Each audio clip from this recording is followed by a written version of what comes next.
things I loved of Dead Serious is when it was coming out, and this era in '92, we're getting away from all the scratching and all the sampling because all the laws that had changed and come into effect. So what made Solid Scheme and you and EPMD and EastWest not care about that and use dozens, hundreds of sounds and samples like you did? Naivete. What's the word? Being naive. Yes, being naive, naivete. Yeah, naivete. So that's largely the reason on Derek and Chris's part. Okay. On Eric and Parrish's part, it's, hey, these guys are making magic. I'm assuming they already knew, hey, it's gonna cost samples. The label already knew, hey, they know the business. We're just coming in fresh ears, wide-eyed, all that crap. So it was just about, does it sound good? Oh, we gotta use it. We gotta use it. Which made the magic. But I will tell you, they learned quickly though. Samples, oh my God, it costs, it's hitting the budget, especially their budget, you know, so they learned very quickly through that process. And I think that also then transferred over to the second album, because now they're aware, oh, this sample, let's not touch it, or that sample. So I think it messed with the creativity of the album when you look back, like guys are staying away from samples, you know?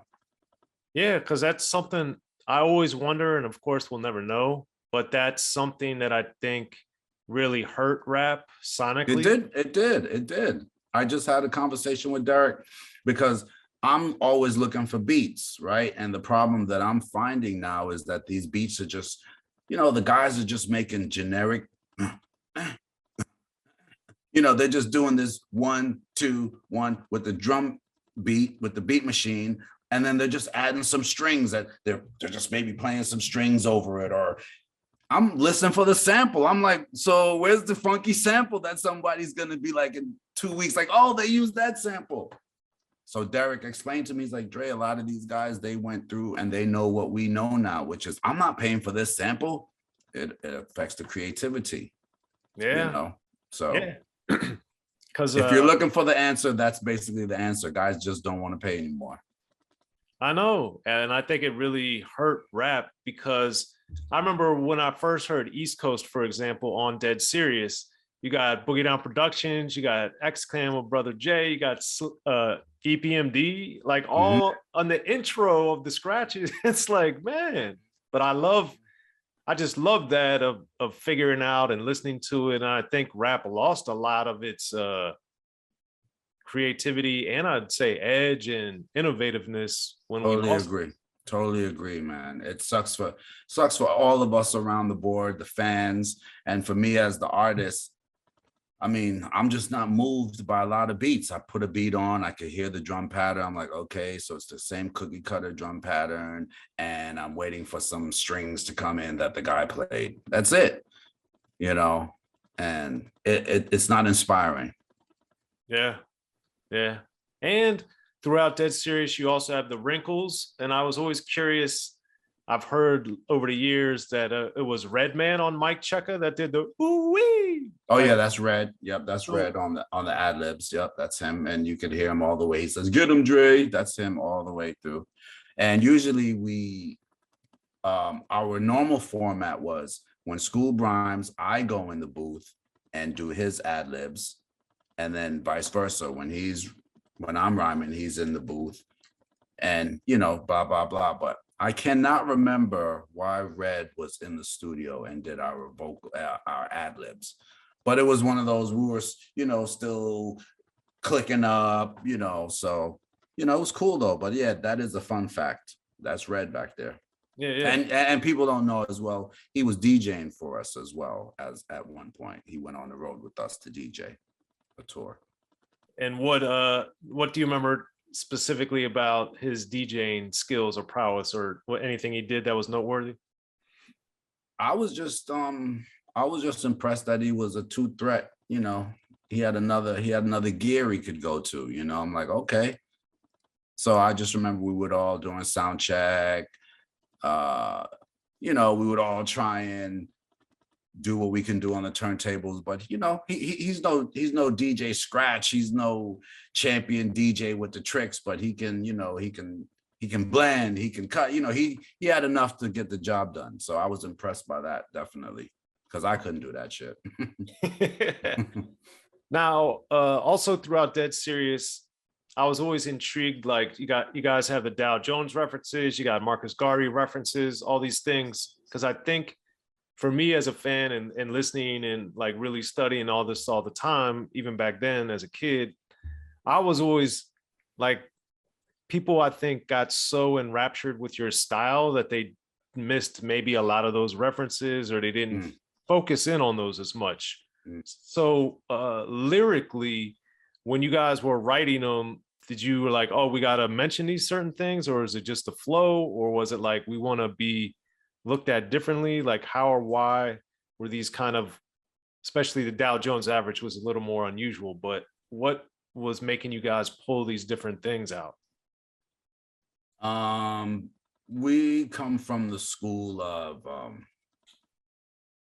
did you hear what he said? You know, if we were in a cipher,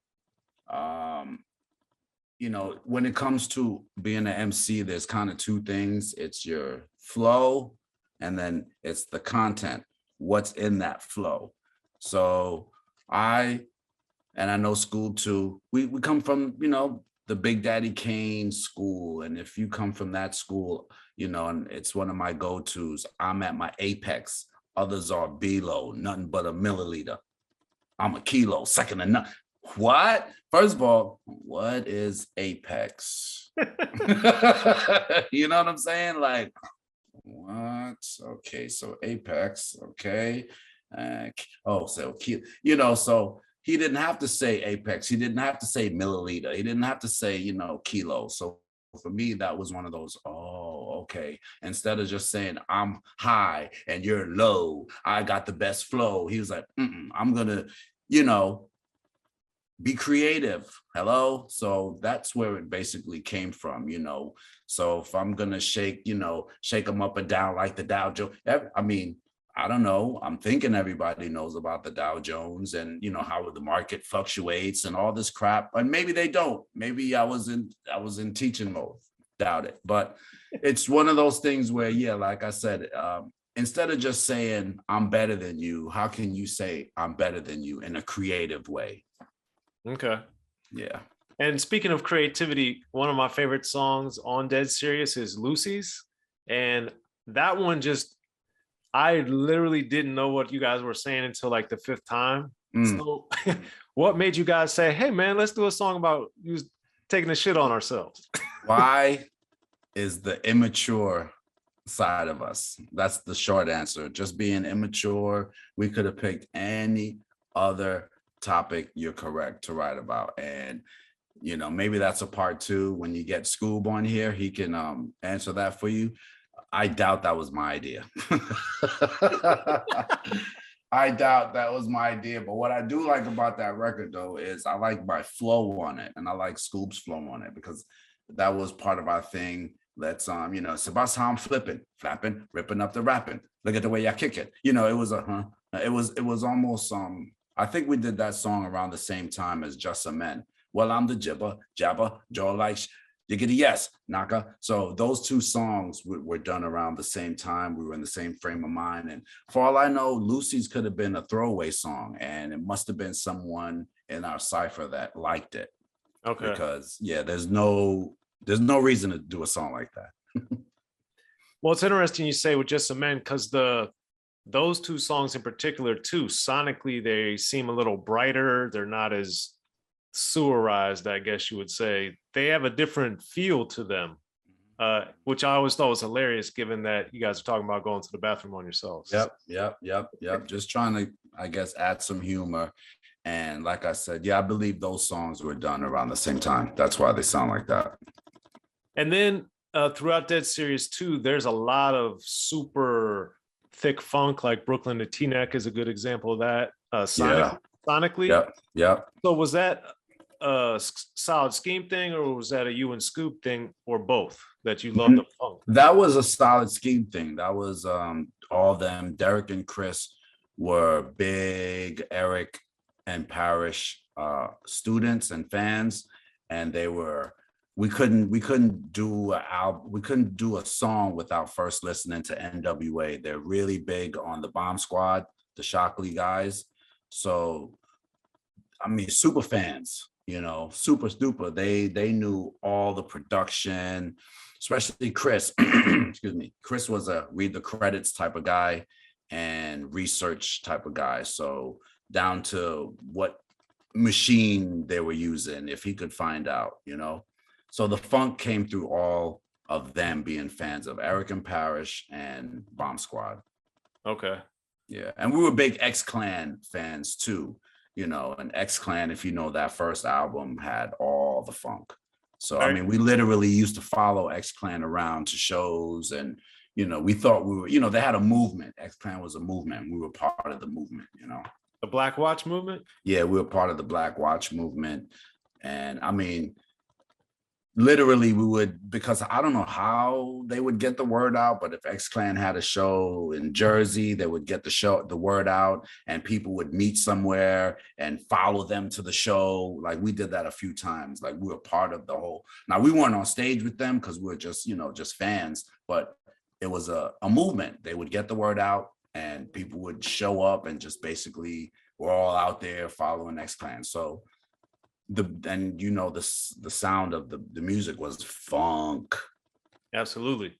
Yeah. And on East Coast, you do sample Brother J, but also on East Coast, as you did throughout Dead Serious, but then also throughout Straight Up Suicide, which I was always confused or intrigued by, was the editing out the profanity when you guys cussed. Well, why did you guys do that? That was all the label. We wanted to this day, there's no dirty version of the album circulating. And I think the label saw the value in what we were making, and they wanted to make sure there was no chance of cursing getting in the way. So yeah, they wanted to maximize.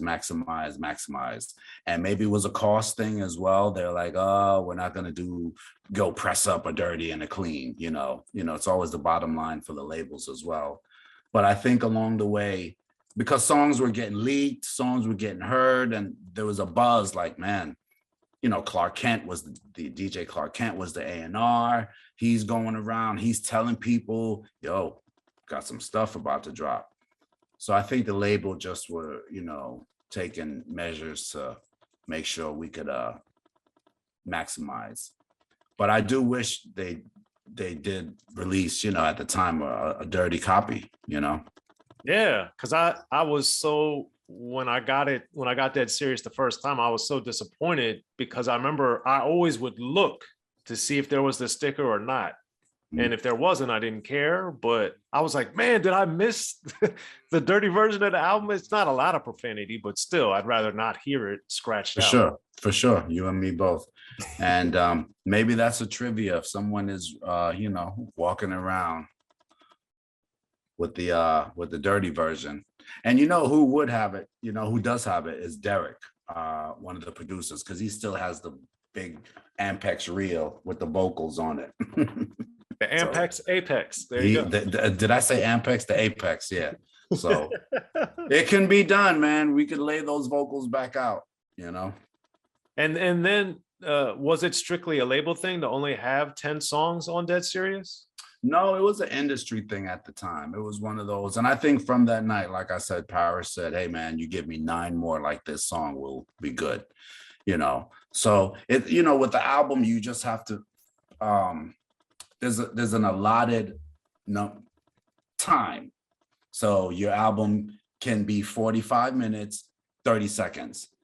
That's the minimum we need. So that's the minimum we gave, Now, if you want to make it 55, do 12 songs, that's on you, So it's just one of those, they knew from history, 10 songs should cover the time allotted. Be sure to check out the History of Gangster Rap by Soren Baker. He's official. History of Gangster Rap features exclusive interviews with Ice-T, Snoop Dogg, MC Ren, the D.O.C, and dozens of others. The History of Gangster Rap, a definitive look at how Los Angeles changed rap forever. In Los Angeles, the streets definitely set the tone of the hip-hop music. At 19, I got a $50,000 car. My whole angle always was, I'll be street, but I will always tell you the horrors that go along with this life. It will be penalties and casualties for just wearing the wrong color in somebody's neighborhood. And once gangster rap made it from the streets to the TV, the genre exploded. With Fab 5 on your MTV back with NWA. Yo MTV, it just catapulted us from being local heroes to national gangbang rappers. The History of Gangster Rap discusses it all from 1980 up till today. It's always gonna be shit happening in the streets. You know what I mean? So it's always gonna be something to talk about. The History of Gangster Rap in stores now.